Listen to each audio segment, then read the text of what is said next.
नमस्कार दोस्तों, कैसे हैं आप लोग। मैं तो एकदम बढ़िया हूँ। आप बताइए कि आप कैसे हैं।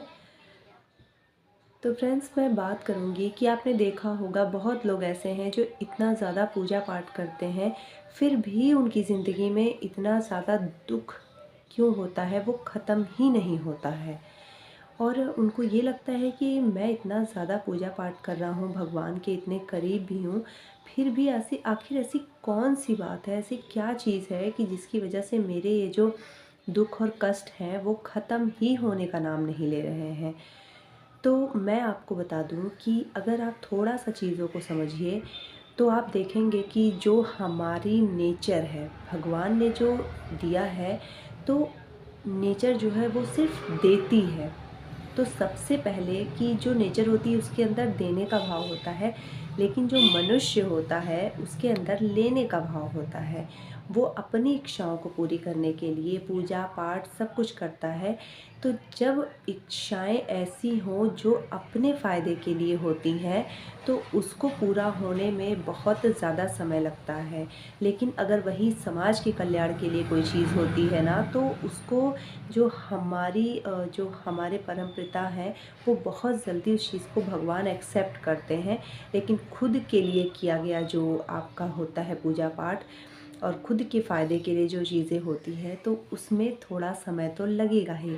इसीलिए कहा जाता है कि लेने का भाव नहीं, देने का भाव अगर आप रखेंगे, तो जैसा आप देंगे वैसा आपको उसका 100 गुना होके वापस मिलेगा। अगर अच्छा आप अच्छे मन से अच्छे विचार से चीज़ों का दान करते हैं, तो वो आपके पास अच्छाई के रूप में आता है, और जिस नियत से आप दान करते हैं वही नियत से आपके पास वो कई गुना होके वापस आता है। दूसरी अगर बात करें कि ऐसी कौन-सी चीज़ है कि उसको अगर हम उसका ध्यान दें, तो हमें अपनी पूजा का फल, हमें हर चीज़ का फल जल्दी मिल जाएगा। तो अक्सर आप देखिए कि भगवान ने हमें कुछ शक्तियाँ दी हैं, हमें मतलब अपनी जो शक्ति भगवान ने दी है उसका आपको दुरुपयोग नहीं करना है, उसका आपको सदुपयोग करना है। बहुत लोग को आप देखिए कि उनके पास जो शक्तियाँ होती हैं उसका दुरुपयोग करते हैं। तो आप दुरुपयोग करेंगे तो उसका तो नुकसान उनको भुगतान करना ही पड़ेगा। अब जैसे मान लीजिए आप कि जिम में आप गए हैं और वहाँ पे एक बहुत मोटा इंसान आया है, और उसको देख के लोग हँस रहे हैं कि अरे ये तो इतना वज़न कम करने आया है। और उसी समय कोई एक दुबला इंसान आता है, तो लोग कहते हैं कि अरे ये इतना दुबला है, ये अपना वज़न बढ़ाने के लिए आया है। तो सोच वहाँ पे वो अपनी सोच खराब कर रहा है। अगर भगवान ने आपको ज़बान दी है, बोलने की शक्ति दी है, तो आप ऐसी बात बोलिए, अच्छी बात बोलिए कि हे भगवान, ये यहाँ पे आया है, इसकी मदद करें, इसकी सहायता करें ताकि ये दुबला हो सके, ये मोटा हो सके।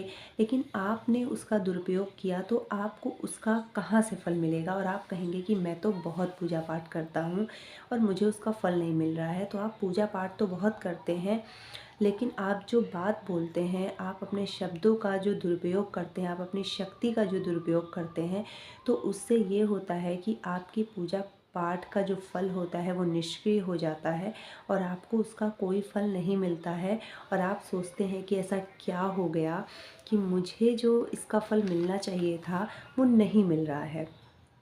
अब बात करते हैं कि तीसरी ऐसी क्या चीज़ है जिस पे हमें सबसे ज़्यादा ध्यान देना है। तो सबसे ज़्यादा ध्यान हमें अपने डिसिप्लिन पे देना है। आप देखिए, हमारी जो नेचर है वो एक डिसिप्लिन के साथ चलती है। आप देखिए, सुबह होते ही तुरंत सूर्य भगवान आ जाते हैं, सूर्योदय हो जाता है, उसके बाद धूप निकलती है, सब चीज़ ऐसे टाइम टू टाइम होती रहती है। सब चीज़ का टाइम फ़िक्स है। गर्मियों में सूर्योदय का टाइम फ़िक्स है, सर्दियों में सूर्योदय का टाइम फ़िक्स है। उसी समय आपको सूर्यदेव का दर्शन हो जाएगा। तो हर चीज़ एक डिसिप्लिन के साथ नेचर जो होती है वो कर रही है।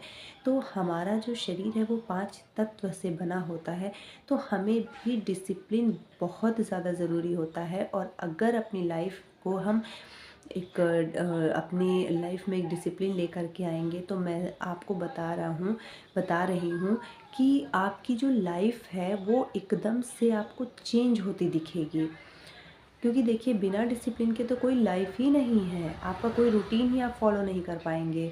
तो जब आप कोई रूटीन ही नहीं फॉलो कर पाएंगे तो फिर आप आगे कुछ भी अचीव करने की ताकत खो देंगे और आपको लगेगा कि यार मैंने इतना पूजा पाठ किया है, इतना ज़्यादा वो किया है, इतना लोगों को दान पुण्य किया है, लेकिन सब कहाँ गया। तो इसीलिए आपको डिसिप्लिन रहना है अपनी लाइफ में और उसके बाद आप देखेंगे कि चीज़ें कैसे चेंज होती हैं। उसके बाद चौथी जो सबसे इम्पॉर्टेंट चीज़ है कि हमें जो मिला है उसके लिए आपको धन्यवाद बोलना है भगवान को। आपको हमेशा ये कहना है कि हे भगवान, आपने जो दिया है वो बहुतों के पास नहीं है, आपने मुझे बहुत दिया है। उसके लिए आप उनको धन्यवाद करिए। मेरा ये पर्सनल एक्सपीरियंस है दोस्तों कि मैं आपको क्या बताऊं कि ये चीज़ जो है ना, ये आपके जीवन में ऐसा चेंज लेकर के आएगी कि मैं आपको क्या बताऊं कि हर चीज़ के लिए आप भगवान को धन्यवाद देना शुरू कर दीजिए कि भगवान ने आपको इतना दिया है। क्योंकि अगर आप देखिए जितना आपके पास है ना, उतना भी पाना कईयों का सपना होता है, किसी के पास है ही नहीं। तो हमेशा इस चीज़ के लिए धन्यवाद करिए भगवान को कि प्रभु तुमने जो भी मुझे दिया है वो बहुत दिया है, बहुत ज़्यादा दिया है और इसके लिए मैं जितना भी तुझे धन्यवाद करूँ बहुत कम है।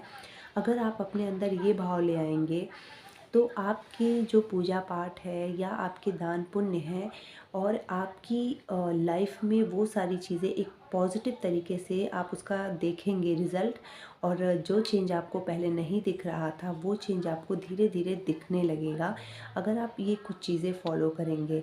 तो अगर आप चाहते हैं कि आपकी लाइफ में चेंज आए इन सब चीज़ों से, तो आपको ये सारी चीज़ें तो करनी पड़ेगी, तभी आपकी लाइफ में चेंज आएगा। अदरवाइज़ आप सोचते रहेंगे और कोई भी चेंज आपकी लाइफ में बहुत मुश्किल से आएगा या बहुत सालों बाद चेंज आपको दिखे। लेकिन अगर जल्दी आप इसका चाहते हैं चेंज, तो आपको ये सारी चीज़ें करना शुरू कर देना चाहिए और आप ये करने के बाद आप देखिएगा कि आपको रिज़ल्ट बहुत जल्दी मिलेगा। तो मिलते हैं आपसे नेक्स्ट व्लॉग में और आप जुड़े रहिएगा हमसे। चैनल को ज़रूर सब्सक्राइब कर दीजिएगा। नमस्कार, जय श्री राम।